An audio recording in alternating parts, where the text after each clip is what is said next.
Good morning students. तो आज जो हम चैप्टर करेंगे वो करेंगे हम चैप्टर बिल ऑफ एक्सचेंज। तो देखो इस चैप्टर के अंदर हमने क्या समझना है कि बिल्स ऑफ एक्सचेंज मतलब बिल रिसीवेबल, बिल पेबल, ये क्या चीजें होती हैं हमारे पास। तो देखो सबसे पहले हमने इसको एक एग्जांपल के रूप में समझना है कि मान लो कि एक सेलर था, उसने अपना सामान एक किसी को भी बेचा, 50,000 का सामान उसने एक बी को बेचा। तो उसने सामान अपना 50,000 का बी को बेचा था। तो देखो बी अब क्या करेगा, उस सामान की उसको क्या करनी पड़ेगी, पेमेंट करनी पड़ेगी। बट बी के पास जो था वो पैसा नहीं था। बी के पास क्या नहीं था, पैसा नहीं था। तो फिर बी क्या करेगा, बी के पास पेमेंट तो है नहीं बट बी को तो सामान चाहिए। तो बी क्या करेगा, बी ए को एक बिल बनाकर नहीं देगा। बी ए से बोलेगा कि मेरे को ऐसा कर, एक बिल बनाकर दे दे जिसको मैं एक्सेप्ट करूंगा और बोलूंगा कि एक सर्टेन टाइम के ऊपर क्या कर दूंगा, पेमेंट कर दूंगा। या बी ए को बोलेगा कि मैं पैसे जो है बाद में दे दूंगा, 2 महीने, 3 महीने, 4 महीने के बाद। बट ए कोई उसके ऊपर विश्वास नहीं होगा तो ए बोलेगा बी को कि भाई ऐसा करते हैं कि एक मैं ए क्या करेगा, एक बिल ड्रॉ करेगा। ए करेगा एक बिल को ड्रॉ करेगा। किसके नाम पे ड्रॉ करेगा, बी के नाम पे ड्रॉ करेगा। तो ए ने एक बिल बनाया, ए ने एक बिल ड्रॉ किया बी के नाम के ऊपर, बी के नाम के ऊपर कि बी ने उससे इतना सामान 50,000 का सामान खरीदा है और 3 महीने के बाद बी जो होगा वो क्या कर देगा, इस बिल की पेमेंट कर देगा। 3 महीने के बाद बिल क्या करेगा, इस बिल की पेमेंट कर देगा। तो ये बिल किसने बनाया, सेलर ने बनाया, ए ने बनाया। किसके अगेंस्ट बनाया, किसके लिए बनाया, ये बनाया बी के अगेंस्ट बनाया कि भाई अगर मैंने तेरे को सामान बेचा है 50,000 का, तेरे पास पेमेंट नहीं है, कोई बात नहीं है, तू मेरे को उधार उधार पे लेकर जाना ठीक है, बट साथ में जाता जाता एक बिल को भी क्या कर जा, एक्सेप्ट कर जा। तो ए ने बिल ड्रॉ किया, किसके लिए ड्रॉ किया, बी के लिए ड्रॉ किया। और उसमें वो क्या लिखेगा, उसमें वो लिखेगा कि उसने एक बी को 50,000 का सामान बेचा है और जो 50,000 का उसने उसको सामान बेचा है वो उसकी पेमेंट जो है बी उसकी पेमेंट को 3 महीने या 4 महीने एक पर्टिकुलर डेट के ऊपर कर देगा। और बी उसके अंदर मेन काम क्या करेगा, बी अपनी एक्सेप्टेंस देगा। बी उस बिल को क्या करेगा, एक्सेप्ट कर कर वापिस किसको दे देगा, ए को दे देगा और बोलेगा हाँ मैं ये एक्सेप्ट करता हूं कि 3 महीने के बाद इस बिल की पेमेंट मैं करूंगा, या अगर 3 महीने के बाद मेरे अकाउंट से ऑटोमेटिकली इस पेमेंट को क्या कर लीजिए, डिडक्ट कर लीजिए। तो that is called bills of exchange. इसको बोलते हैं हम बिल्स ऑफ एक्सचेंज, जिसका मतलब क्या होता है कि जब एक सेलर बायर के लिए एक बिल बनाकर देगा और बदले में बायर क्या करेगा, उस बिल को एक्सेप्ट करेगा और बोलेगा कि हाँ मैं इस महीने के एंड में या 2 महीने में आज या 3 महीने के बाद क्या कर दूंगा, इस बिल की पेमेंट कर दूंगा। और वो बिल क्या हो जाएगा, वो बिल ड्रॉन हो जाएगा और बिल क्या बन जाएगा, बिल ऑफ एक्सचेंज बन जाएगा। ये बिल ऑफ एक्सचेंज तब तक नहीं बनेगा जब तक बी उसको एक्सेप्ट नहीं करेगा, क्योंकि ए जो सेलर होगा उसका काम सिर्फ बिल को बनाना होगा और उसकी एक्सेप्टेंस लेना बहुत ज्यादा जरूरी है, क्योंकि पेमेंट तो एंड में बी ने ही करनी है। तो इसके आगे हम इसके फर्दर केस पढ़ेंगे। अब बिल ऑफ एक्सचेंज के अंदर जो होता है हमारे पास, वो 3 व्यक्ति आते हैं बिल ऑफ एक्सचेंज के अंदर। बिल ऑफ एक्सचेंज के अंदर हमारे पास 3 व्यक्ति आते हैं। कौन से आते हैं, पहला व्यक्ति जो आता है हमारे पास वो आता है ड्रॉयर। ड्रॉयर कौन होता है, जो बिल को क्या करता है, मेड बनाता है। तो बिल इस केस के अंदर बिल को किसने बनाया है, इस बिल को बनाया है ए ने, तो ए क्या होगा, बिल का ड्रॉयर होगा। दूसरा हमारे पास जो आता है वो आता है ड्रॉई। ड्रॉई कौन होगा, जिसके लिए बिल बनाया गया है। तो किसके लिए बिल बनाया गया था, बिल बनाया गया था बी के लिए बिल बनाया गया था। और तीसरा आता है पेई। पेई मतलब किसको पेमेंट करनी है। तो इस केस के अंदर क्या होता है, पेमेंट देखो बी ने तो ए को ही पेमेंट करनी है, तो पेई और ड्रायर दोनों सेम भी हो सकते हैं। बट कई केस में हम आगे पढ़ेंगे कि उस केस में क्या होता है, जब ड्रॉयर बोल देगा कि मेरे को पेमेंट करने के बजाय तुम किसी और को इस बिल की पेमेंट कर दो, तो पेई थर्ड पर्सन भी क्या हो सकता है, हो सकता है। तो हमारे पास बिल ऑफ एक्सचेंज के अंदर हमने क्या समझा कि ये एक ऐसा इंस्ट्रूमेंट है जो पैसे के बदले काम करता है। ये बिल ऑफ एक्सचेंज एक ऐसा इंस्ट्रूमेंट है, अगर आपके पास पैसा नहीं है तो आप इसको क्या कर दो, बाय एक्सेप्ट कर कर सेलर को दे दो। तो ये ड्रॉ कौन करेगा, ये सेलर बनाएगा। किसके लिए बनाएगा, बायर के लिए बनाएगा। क्यों बनाएगा, क्योंकि बायर के पास पेमेंट नहीं होगी देने के लिए, तो सेलर के लिए एक तरीके से गारंटी का काम करेगा कि बायर उसको टाइमली पेमेंट 2 महीने या 3 महीने के बाद क्या कर देगा, टाइमली उसकी पेमेंट कर देगा। तो इस वजह से ये क्या करते हैं, हम बिल को ड्रॉ करते हैं, बिल को बनाते हैं। That is called bill of exchange. ठीक है ना। तो ये एक अनकंडीशनल नोटिस होता है, ये एक अनकंडीशन है, इसके अंदर कोई भी कंडीशन नहीं रखी जाती कि हाँ हम ये काम करने के बाद देंगे, ये काम करने के बाद देंगे। और ये प्रॉपर्ली साइंड होता है, इसके ऊपर प्रॉपर्ली ड्रॉयर का नाम लिखा होता है कि किसको पेमेंट होनी है। ठीक है ना। तो उसके बाद कई बार ये ऑर्डर के ऊपर भी होता है, बियर के ऊपर भी होता है, ये केस हम आगे पढ़ेंगे। तो मेनली हमने बिल ऑफ एक्सचेंज के अंदर, बिल ऑफ एक्सचेंज क्या होता है, ये एक अनकंडीशनल पेपर होता है जो मेकर के द्वारा साइन किया जाता है और बायर के द्वारा क्या किया जाता है, ये एक्सेप्ट किया जाता है। ठीक है ना।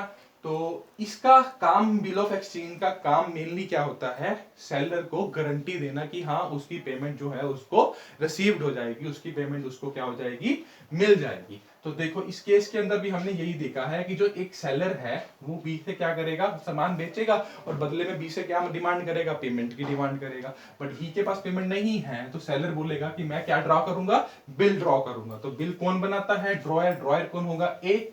और बिल किसके लिए बनाया गया, बी के लिए बनाया गया। तो बी जो होगा वो कौन होगा, ड्रॉई। वो क्या देगा, अपनी एक्सेप्टेंस। जब तक वो एक्सेप्टेंस नहीं देगा तब तक वो बिल हमारा फॉर्म्ड में नहीं आएगा, तो वो बिल ऑफ एक्सचेंज नहीं बनेगा। और उसके बाद तीसरा क्या होता है, पे, जिसको पेमेंट करनी है। तो बहुत सारे केसों में ड्रॉयर ही होगा, पैसा ले लाएगा।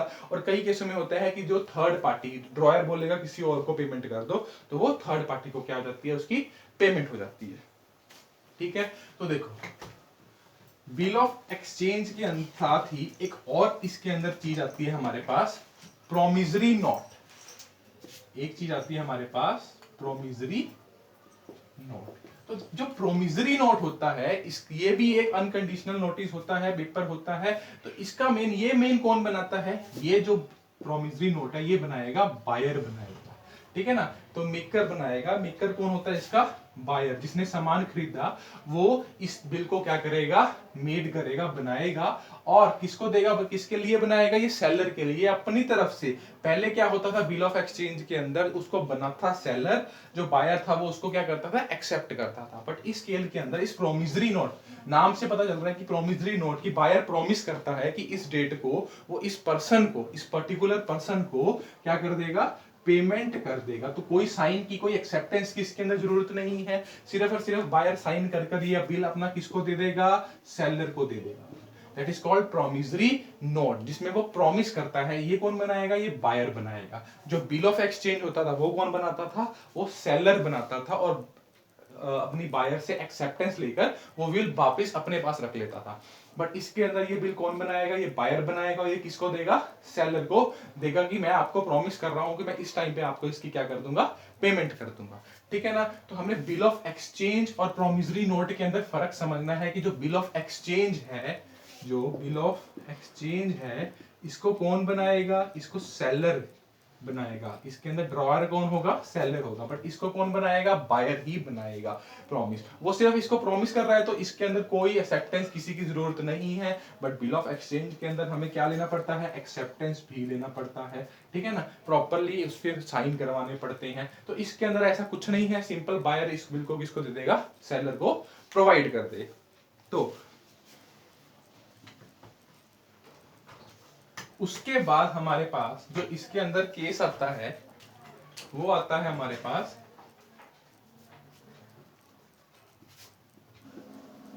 बिल। अच्छा, इसके बाद जो एक आता है हमारे पास ग्रेस पीरियड। देखो अब इसके अंदर ग्रेस पीरियड क्या आता है। ग्रेस पीरियड क्या होता है कि अगर हमने कोई बिल बनाया, मान लो ए ने बिल बनाया, किसके लिए, बी के लिए बिल बनाया, कि वो 3 महीने के बाद, ए ने बिल ड्रॉ किया बी के लिए कि 3 महीने के बाद वो क्या कर देगा, पेमेंट कर देगा। तो 1 अप्रैल को बिल बनाया, 1 अप्रैल 2014 को बिल बनाया। कितने महीने के लिए बनाया, 3 मंथ्स के लिए वो बिल बनाया गया। कि भाई बी को बोला कि तुम 3 महीने के बाद वो क्या कर दोगे, उसकी पेमेंट कर दोगे। तो बेसिकली जो ड्यू डेट थी, पेमेंट करने की, 1 अप्रैल को अगर बिल बना था तो इसकी ड्यू डेट कब होगी? 3 महीने बाद, अप्रैल से मई, मई से जून, जून से जुलाई, तो 1 जुलाई जो होगी इसकी ड्यू डेट होगी। बट हमें इसके अंदर बिल ऑफ एक्सचेंज के अंदर क्या मिलता है? 3 डेज का ग्रेस पीरियड मिलता है। 3 डेज का ग्रेस पीरियड हमें देता है क्वेश्चन, या हमें गवर्नमेंट देती है 3 दिन का ग्रेस पीरियड, कि आपको 3 दिन और ग्रेस दी जा रही है। तो हमारी जो ड्यू डेट होगी वो क्या होगी? 4 जुलाई जो होगी हमारे पास, वो होगी हमारी ड्यू डेट। तो इस क्वेश्चन के अंदर हमने क्या देखा कि ग्रेस पीरियड जो होता है हमारे पास, ग्रेस पीरियड के अंदर हमारे पास क्या चीज आती है कि हमने 1 अप्रैल 2014 को जो बिल बनाया, सेलर ने बिल बनाया, वो बिल जो था उसने 3 महीने के लिए, 3 महीने के लिए बी को बोला कि 3 महीने के बाद पेमेंट जो होगी वो उसको देनी पड़ेगी। तो ड्यू डेट बेसिकली कितनी थी? 1 जुलाई, ठीक है ना। 3 महीने के बाद 1 अप्रैल से 1 मई, 1 मई से 1 जून, 1 जून से 1 जुलाई। बट बिल ऑफ एक्सचेंज के अंदर हमें क्या मिलता है? 3 डेज का ग्रेस पीरियड मिलता है। तो एक्चुअल में हमारे पास जो ड्यू डेट आएगी वो आएगी 4 जुलाई, ठीक है ना। तो क्वेश्चन कई बार हमें ऐसा भी बोल सकता है, तो इसके भी क्वेश्चन हमारे पास बहुत सारे आते हैं कि हमारे पास जो बिल था वो बना 5 अगस्त 2014 को, 2 मंथ्स का 5 अगस्त 2014 को 2 महीने का बिल हमने बनाया। किसने बनाया? सेलर ने बायर के अगेंस्ट बनाया। तो बताओ इसकी ड्यू डेट क्या होगी? इसकी ड्यू डेट क्या होगी? तो 5 अगस्त से 2 मंथ का हम करेंगे तो 5 अगस्त से 5 सितंबर, 5 सितंबर से 5 अक्टूबर, तो 5 अक्टूबर इसकी date plus 3 days grace period के, तो कितनी होगी? 8 अक्टूबर एक जो होगी हमारी वो होगी ड्यू डेट होगी हमारी 8 अक्टूबर। 8 अक्टूबर जो होगी डेट होगी। इसका कारण क्या है? 3 डेज हमें क्या मिल गए? इसके ग्रेस पीरियड के हमें मिल चुके हैं। बट अब हमारे पास कई बार एक और केस आता है इसके अंदर कि अगर बाय चांस कोई पब्लिक हॉलीडे हो। देखो 2 टाइप के हॉलीडे होती हैं, एक तो इमरजेंसी हॉलीडे, एक पब्लिक हॉलीडे। कि अगर हमारे पास मान लो कि जो बिल था वो था 23 सितंबर का बिल था, 23 सितंबर का बिल था हमारे पास, और जो बिल बनाया था हमने वो बनाया था 4 मंथ्स का। तो 4 मंथ्स की इसकी क्या थी? ड्यू डेट थी। तो देखो 23 सितंबर को बिल था, तो 23 सितंबर से 23 अक्टूबर, 23 अक्टूबर से 23 नवंबर, 23 नवंबर से 23 दिसंबर, 23 दिसंबर से 23 जनवरी। तो 23 जनवरी इसकी क्या आ गई? ड्यू डेट आ गई, और 3 दिन इसके ग्रेस पीरियड दे दिए। तो हमारे पास कितनी ड्यू डेट आ गई इसकी? 26 जनवरी। बट 26 जनवरी को तो क्या होता है? रिपब्लिक डे, पब्लिक हॉलीडे है हमारे पास। तो जो ड्यू डेट होगी वो होगी 25 जनवरी, एक दिन उसके पहले, क्योंकि हमें पता है कि 26 जनवरी को पब्लिक हॉलीडे होगा, बैंक बंद होगा, तो हम उससे एक दिन पहले की क्या रखेंगे? ड्यू डेट रखेंगे। ये तो होता था नॉर्मल पब्लिक हॉलीडे, जो हॉलीडेज हमें पहले से ही पता है। अच्छा, अगर कोई अचानक से हॉलीडे आ जाए, अगर कोई अचानक से हॉलीडे आ जाए, मान लो कि 23 उन्होंने बोल दिया कि 26 दिसंबर को गवर्नमेंट ने कोई भी इमरजेंसी हॉलीडे डिक्लेयर कर दिया, कोई भी इमरजेंसी हॉलीडे डिक्लेयर कर दिया। तो उन्होंने बोला था जो बिल बनाया था वो 3 मंथ्स का बनाया था, तो जो ड्यू डेट आएगी वो 20 दिसंबर प्लस 3 डे ग्रेस, तो 26 दिसंबर की क्या आ गई थी? ड्यू डेट आ गई थी। बट हमारे पास 26 दिसंबर का क्या था? इमरजेंसी हॉलीडे था। तो 26 दिसंबर की बजाय हम जो ड्यू डेट रखेंगे वो कब रखेंगे? 27 दिसंबर, क्योंकि ये इमरजेंसी हॉलीडे आया, हमें नहीं पता था, तो हम उससे अगले दिन की क्या रख देंगे? ड्यू डेट रख देंगे। अगर पब्लिक हॉलीडे होगा या संडे वगैरह होगा, कोई भी संडे वगैरह होगा, तो जो ड्यू डेट होगी वो एक दिन उससे क्या हो जाएगी? पहले, बिफोर हो जाएगी। अगर कोई इमरजेंसी हॉलीडे होगा तो जो ड्यू डेट होगी वो क्या हो जाएगी? एक दिन उसके बाद हो जाएगी। तो ये तो पीरियड था हमारा ग्रेस पीरियड का। और इसी के अंदर एक छोटा सा कंसेप्ट हमारे पास और आता है, वो आता है आफ्टर साइट और एट साइट का। तो एक बार हमारे पास वो बोल देते हैं कि बिल जो था वो एक्सेप्ट किया आफ्टर साइट। आफ्टर साइट का मतलब क्या है कि बिल जो था वो एक्सेप्ट जो बायर ने किया होगा वो देखने के बाद एक्सेप्ट किया। तो इसके अंदर बिल बना कब है उससे हमें कोई भी मतलब नहीं होता है। मान लो 1 जनवरी को हमने एक बिल बनाया, ठीक है, 3 मंथ्स का। और उसको जो एक्सेप्ट किया वो 15 जनवरी को एक्सेप्ट किया, ठीक है ना। तो जिस दिन उसकी एक्सेप्टेंस हुई है, जिस दिन उसकी एक्सेप्टेंस हुई है, जब ये केस आ गया आफ्टर साइट वाला, तो हमने क्या देना है कि उस बिल की एक्सेप्टेंस कब हुई है। उस बिल की एक्सेप्टेंस हुई थी 15 जनवरी को। तो अगर 15 जनवरी को एक्सेप्टेंस हुई थी, बना जब मर्जी है, हमें उससे कोई मतलब नहीं है, वो बना जब मर्जी हो, बट हमने देखना है उसकी एक्सेप्टेंस कब हुई। तो उसकी एक्सेप्टेंस 15 जनवरी को हुई, तो 3 मंथ उसके हम कैलकुलेट करेंगे। 15 जनवरी से 15 फरवरी, 15 फरवरी से 15 मार्च, 15 मार्च से 15 अप्रैल, और 3 डे उसके ग्रेस पीरियड। तो 3 डे उसके ग्रेस पीरियड के करेंगे तो 18 जनवरी हमारे पास क्या, 18 अप्रैल हमारे पास क्या आ जाएगी उसकी, 18 अप्रैल उसकी क्या आ जाएगी हमारे पास, ड्यू डेट आ जाएगी हमारे पास उस बिल की। तो ये चीज समझ में आ गई होगी आपको कि अगर बिल की एक्सेप्टेंस के अंदर लिखा हो आफ्टर साइट, यानी कि जो बिल एक्सेप्ट होगा वो आफ्टर साइट देखने के बाद एक्सेप्ट होगा, तो हमें जो उसकी ड्यू डेट है वो कब से कैलकुलेट करनी है, आफ्टर एक्सेप्टेंस कैलकुलेट करनी है। बिल के बनने से हमें कोई मतलब नहीं है। बट अगर क्वेश्चन में ये लिखा हो कि बिल एक्सेप्ट ऑन डेट, या जिस दिन बना है उसी दिन, ऑन ड्यू डेट, ठीक है ना, ऑन मेड डेट, जिस दिन बना है, तो उस दिन हमें इसका मतलब क्या होगा कि जिस दिन वो बिल तैयार हुआ है, बना है, ऑन मेड, ठीक है ना। तो हमें फिर एक्सेप्टेंस से कोई मतलब नहीं है, फिर हमें उसकी एक्सेप्टेंस से कोई मतलब नहीं है, क्योंकि आफ्टर साइट नहीं है। वो सिंपल बोला है उन्होंने कि बिल जब बना है, बिल बना 1 जनवरी को, एक्सेप्ट हुआ 15 जनवरी को, बट हम उसके अंदर एक्सेप्टेंस वाली डेट नहीं लेंगे, हम लेंगे ड्यू डेट जब से बिल तैयार हुआ है। तो 1 जनवरी से लेकर 3 महीने लगाएंगे तो हमारे पास कितना आ जाएगा, 1 अप्रैल प्लस 3 डे ग्रेस के, तो हमारे पास 4 अप्रैल जो होगी वो उसकी क्या होगी, ड्यू डेट होगी हमारे पास। ठीक है बच्चों। अच्छा, इसके अंदर एक और छोटी सी चीज आती है हमारे पास।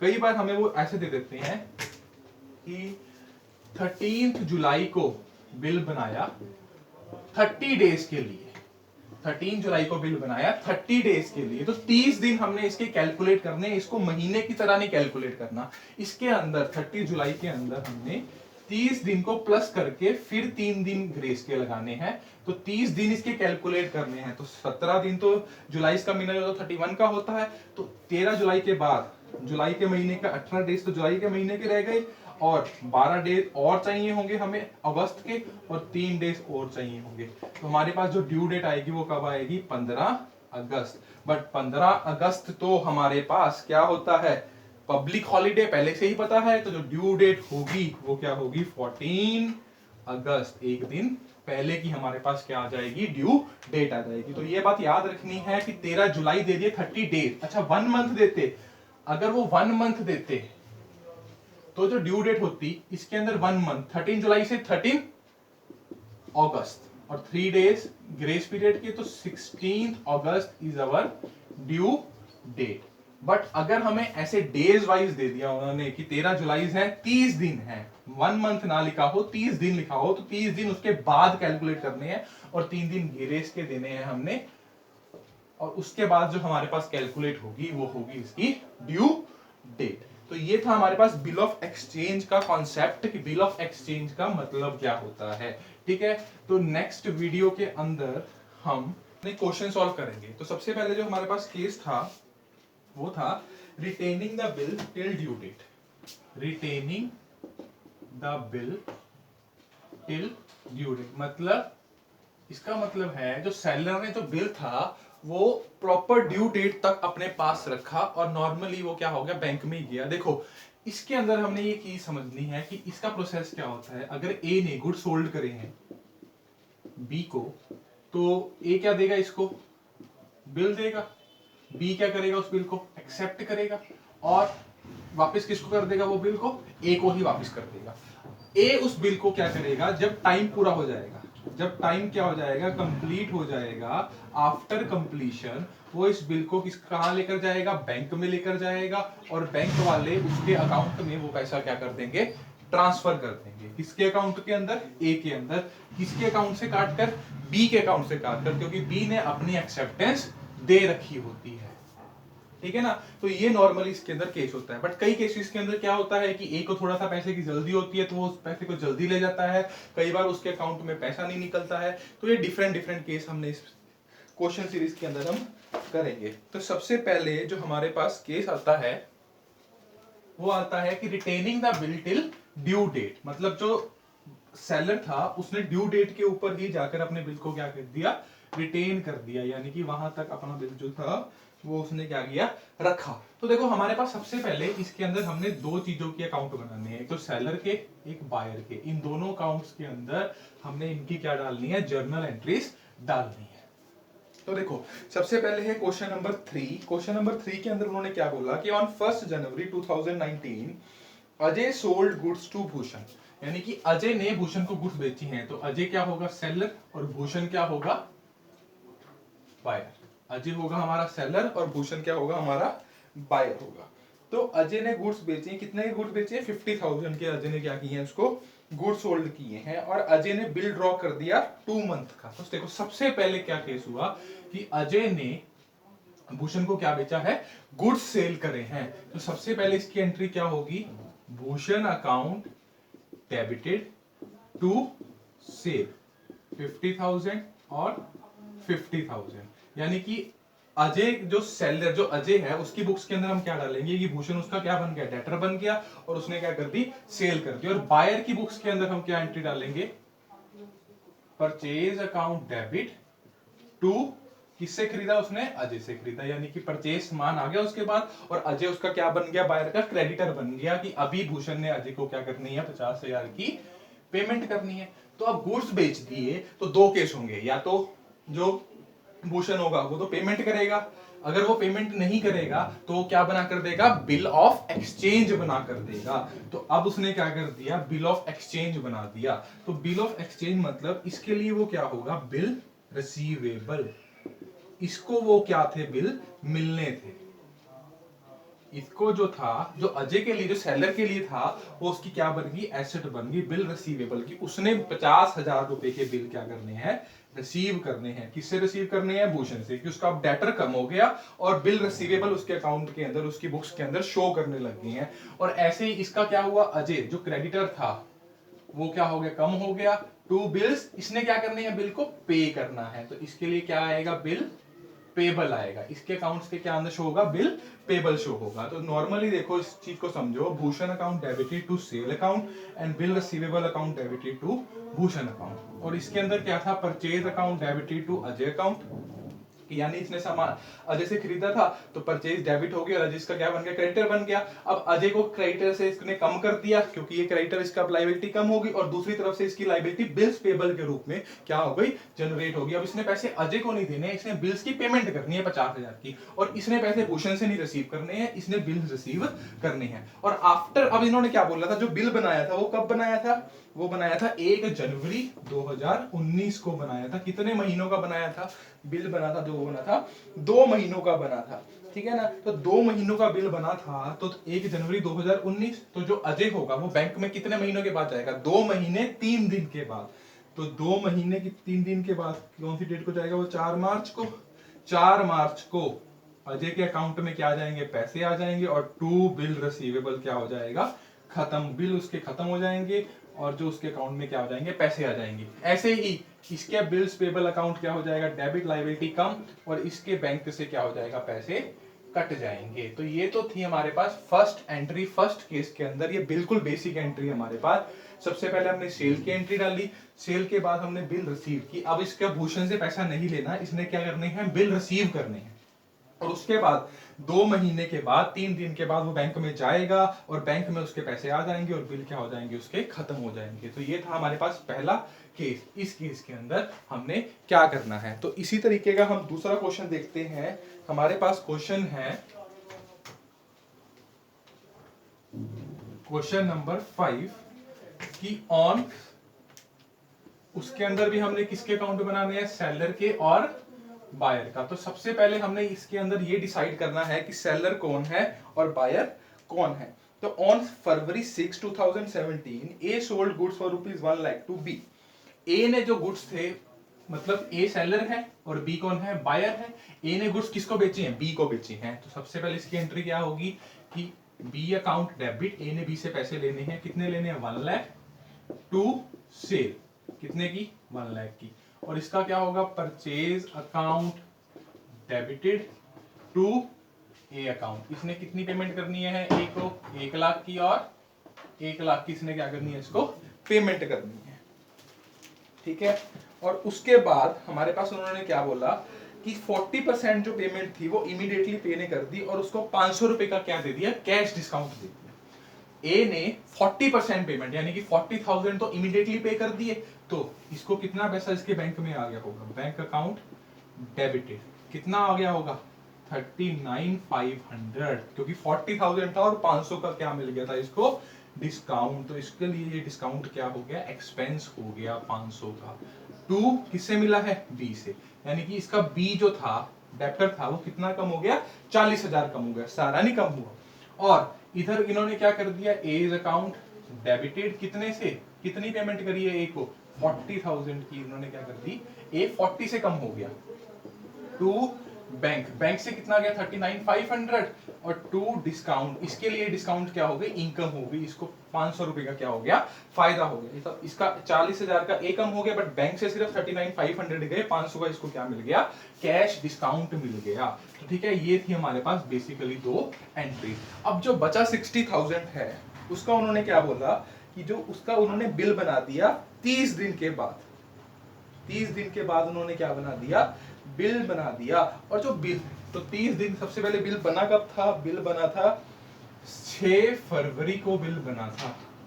तो 6 फरवरी को उन्होंने एक बिल तैयार कर दिया, कितने का बिल तैयार कर दिया होगा, 60,000 का। तो बिल रिसीवेबल अकाउंट क्या हो गया, डेबिटेड टू बीज अकाउंट, कितने का 60,000 का और 60,000 का। और इसके लिए भी क्या हो गया, as account debited to bills payable account, कितने का 60,000 का और 60,000 का।